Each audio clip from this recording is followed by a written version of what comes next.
क्रांतिकारांच्या मुखातून प्रकट झालेलं स्थवर आहे. जेवढा वायुवेगाने वळतो तेवढं ते अधिक फलदायी असतं.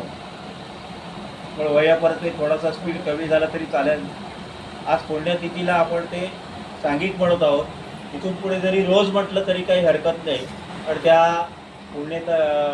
पुण्यस्मरणाच्या निमित्ताने एक फलदायी सुफळ असं एक आपली प्रार्थना होईल आणि प्रार्थनेमुळे सगळ्यांना आनंद मिळेल.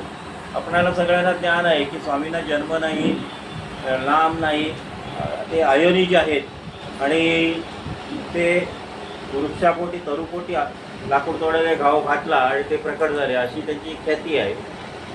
दुसरी ख्याती आहे की हस्तिनापुरी खेडेग्रामी ते अष्टवर्षीय बालकाच्या रूपात दरडी दुभागून वर आले. म्हणून स्वामी सहस्त्रनामात त्यांचा उल्लेख दरडीनंदनाय नमः असा पण होतो.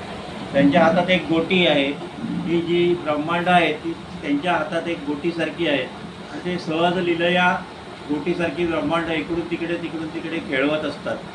आणि आपण पूर्वी प्रार्थनेत म्हणत होतो की जेव्हा पृथ्वीचा सगळा प्रलय होतो आणि मन्वंतर होतं, म्हणजे पृथ्वी सत्ययुग, कलियुग, द्वापारयुग आणि त्रेतायुग आणि मग परत सत्ययुग येतं.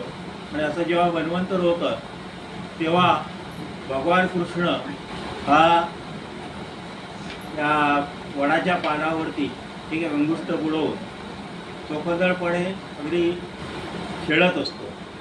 आणि अशा स्वामींचं स्वामींना विचारायला आपण नेहमी म्हणायचो की वडाचं पुरुष दत्तनगर मूळ म्हणजे अशा वडाच्या झाडाचं हे स्वामी आहे, समर्थ आहेत. आणि भगवान कृष्णाने जो संदेश दिलेला आहे अनेक माये जना परिपासते तेषाम नित्यभियुक्तानाम योगक्षेम आम्याम, म्हणजे भगवान कृष्णाचंच अर्जुनाला साताराचं हे सांगितलं की जो जसं माझी आठवण करेल त्याचा योगक्षेम. म्हणजे भगवान कृष्ण स्वामी आहेत, स्वामी ब्रह्मा विष्णू आहेत. स्वामींनी आदिमातेच्या स्वरूपात दर्शन दिले आहे, स्वामींनी पंढरीच्या विठ्ठलाच्या रूपात दर्शन दिलेलं आहे. त्यांची असंख्यातत्व व नामे परंतु अनंत आणि अनाम, म्हणजे त्यांची अनेक नावं आहेत, अनाम पण आहेत. त्याचप्रमाणे स्वामींचं असं कर्तृत्व आहे की हे सगळं जग चालवणारे, ब्रह्मांड सहज लिहिलेल्या खेळणारे ब्रह्मांडनायक. स्वामींचं असं वर्णन करतात की स्वामी विश्वंभर बरी दिगंबर, म्हणजे दत्तात्रय अवतार असल्यामुळे दिगंबर, त्रैलोक्याचा राजा वटपत्रावर, असं भगवान कृष्णाशी सुद्धा त्यांचा संबंध आहे. तर अशा या पुण्यस्मरणाच्या दिवशी म्हणजे दिव्यानंद निमग्नी समाधिस्थ झाल्यावरती जो आजचा दिवस आहे त्या ठिकाणी येऊन आपण प्रार्थना केली आहे.